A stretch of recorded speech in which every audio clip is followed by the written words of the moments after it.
রুটি যে রূপাকে অসম্মান করেছে রূপা জানিয়ে দিল সোনাকে। হ্যাঁ বন্ধুরা, আমরা এমনটাই দেখতে পাবো অনুরাগের ছোঁয়া ধারাবাহিকের আজকের পর্বে। রূপা সোনাকে বলে, তোমাকে আমি কিছু সত্যি কথা বলতে চাই। সোনা বলতে থাকে, তুমি কি কখনো মিথ্যে কথা বলেছো রূপা?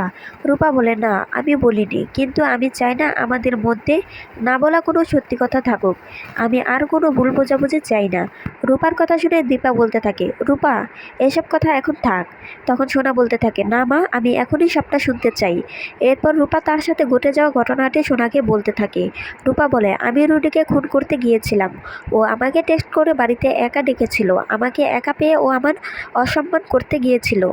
রূপা ঘটনাটি বলে কান্না করতে থাকে। সোনা বলতে থাকে, সেদিন যদি আমি তোমাদের কথা শুনতাম তাহলে আজকে এরকম পরিস্থিতি হতো না।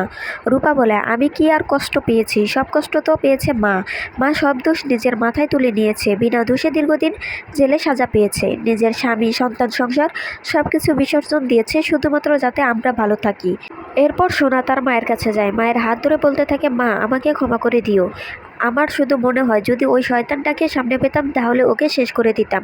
রূপা বলে, না ওকে মারতে হবে না, আমাদের সামনে আসুক, আমি এটা চাই না।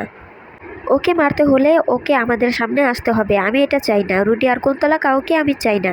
দীপা রূপাকে বলে, এখন এসব কথা থাক। কথা বলে রূপা সোনাকে জড়িয়ে ধরে দীপা। তো বন্ধুরা, ভিডিওটি ভালো লেগে থাকলে এবং পরবর্তী আপডেট সবার আগে পেতে চ্যানেলটি সাবস্ক্রাইব করে রাখুন।